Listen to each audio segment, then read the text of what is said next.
Hi everyone, I'm back for day 2 as promised, and I'm here to share my second tip, so tip number 2 in creative writing. If you didn't see yesterday's video, it is a 14-day sprint for me to support other writers in helping them with their creative writing. So the first tip was around getting rid of any preconceived ideas of what your story should look like. Get rid of all the worries about editing, grammar issues, structural issues. Forget all that. Forget about the polished version at the end, but just focus on generating ideas and getting everything written down. So this one was a way of looking at how you can generate idea as well. So you could use a title prompt. That was the suggestion. Today I want to look at the second tip, which is about thickening that original idea. So thickening the plot almost. It's about creating a plot and it's about sort of putting something into context. So if you were working yesterday, for example, or have done created an idea for a story but don't really know where to go next, this might help you.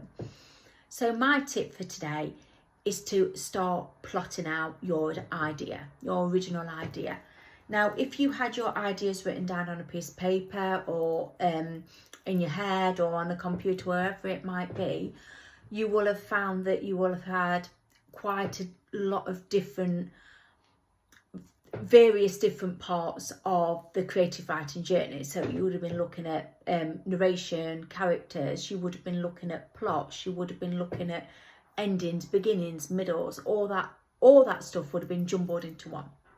And what we really need to do here is not separate that at the moment, but pull one key aspect out that feels right and then build upon it. And when we're looking at a key aspect, we're looking at something that is situational. We're looking at something that could be a real hint of how we can build upon it. And I'll give you an example of this. So yesterday I discussed an idea about a title prompt called A Rose Between Three Thorns. So we looked at sort of different ideas of what you might get out of that. Today I want to look at a different title prompt just to, sort of jazz things up a little bit, if you like. And I'm going to look at this one called Finding Steve. Now, these prompts I have done before because it's something that I support with other people with. So looking at Finding Steve as a title prompt. So say we did like what I suggested yesterday. We sort of built upon this title. We got what we thought about that title. We looked at the senses. We looked at as imagination, as memories, as passive research, as active research. And we started putting all these together, right? And out of that, we looked at situations that we worked on. So like genres, possibly, characters. We looked at people who maybe connected to each other. And we started to think, right, let's pull one key theme out of this. So think of the thing that the biggest theme out of all of this and pull it out. With Finding Steve, I thought about how, a real life example. So how you go to a spiritualist church, for example. If you've never been to one, you'll go and there's somebody on the stage and they'll start trying to get messages from the spirit world. And that to me is like trying to find someone up there. So they're trying to find them. They're trying to find them in the, in the afterlife, in the, in the space up there that we can't see, and they're trying to pull them through. And when thinking about Steve, it was reminding me of how you find somebody who's not actually here anymore. And that created a sort of a plot line, a theme. And that from that theme, that you can then start to break it down and think about how you create a beginning, a middle and an end. It could be that, Steve is found and is in some kind of multi-universe, or Steve's actually, in his living room watching Coronation Street. It's not actually gone at all. It could be anywhere that you perceive it to do. And from that, you could also find how you feel about writing it in different genres. So is it sort of like a comedy? Is it a horror? from this, you can start plotting it out even more and filling it up. And you don't even have to stop at that prompt. You can do it again. You can find another sort of theme that brings in and try to pull them together. It's all about creating that extra bit of something. You can always take things out, but if you start a story and you're struggling to put them in, then you have to backtrack. And this is why you get as much out in the beginning as you can, because that way you've got a lot you can build on.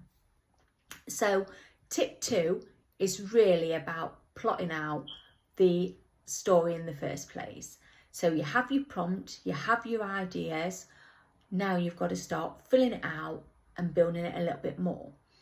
The next obvious choice for building on this would be characters, and looking at how they connect with each other, but that will be a topic for another day. Today, I just want you to think about how you build on that story in the first place. You're still in the very imaginative stage, the creative, wonderfully creative, messy stage. And these top tips that I'm presenting to you, if you follow them in order, you will see how it builds a story as you go along.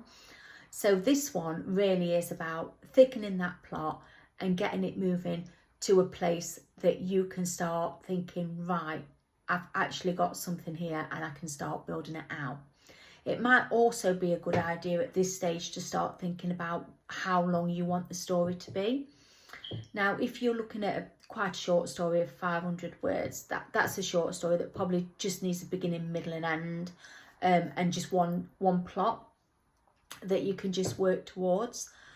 If you're looking at something a little bit bigger, you could go to a novelette, I believe it's called, and that's like sort of 750 to sort of 10,000 words-ish.